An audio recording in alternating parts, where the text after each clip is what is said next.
C'est dans les années 60, période rêvée de l'expansion économique, que l'on a vu fleurir à Senones, dans la vallée du Rabodeau, le fameux vélo Solex.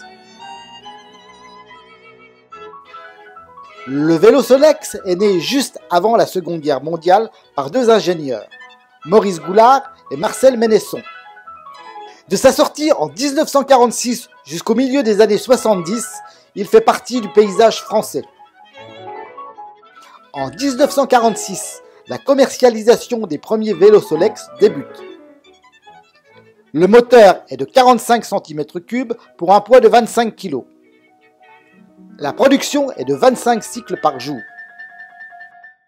Les modèles se perfectionnent et en 1948, 25 000 vélos Solex sortiront des usines de Courbevoie.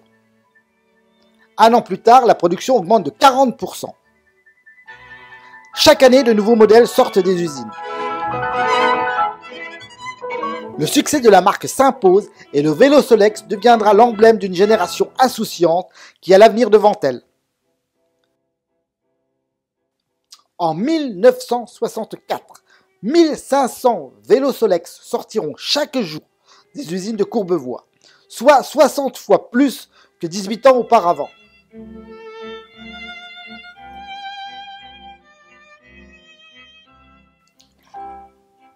Au salon de 1964, l'apparition du type 3300 fait une nouvelle révolution. Le 3800 sortira en 1966. Il sera fort apprécié dans la vallée du Rabodeau car d'une meilleure efficacité dans les côtes que son prédécesseur. Solex diversifie sa gamme, mais la firme sera absorbée en 1975 par Motobécane. Motobécane va alors retirer du catalogue les modèles concurrents de Solex pour ne garder que le 3800. Mais les ventes deviennent symboliques. 7000 ventes en 1981, 2800 en 1981. Durant la période 1968-1975, la société Solex a voulu diversifier et étendre sa gamme de cyclomoteurs afin de mieux répondre au marché, les jeunes notamment. D'autres modèles de conception totalement différentes vont être successivement produits. Le Micron, le 5000 et le Pli Solex, le Flash et le 6000, puis le Ténor.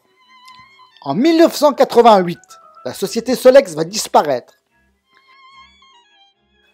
Certains exemplaires seront encore fabriqués en Hongrie, mais la marque va disparaître.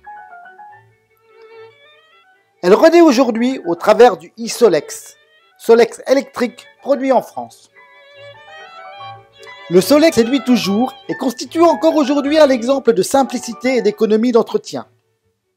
La bicyclette qui roule toute seule, comme on l'a nommée, fait encore rêver.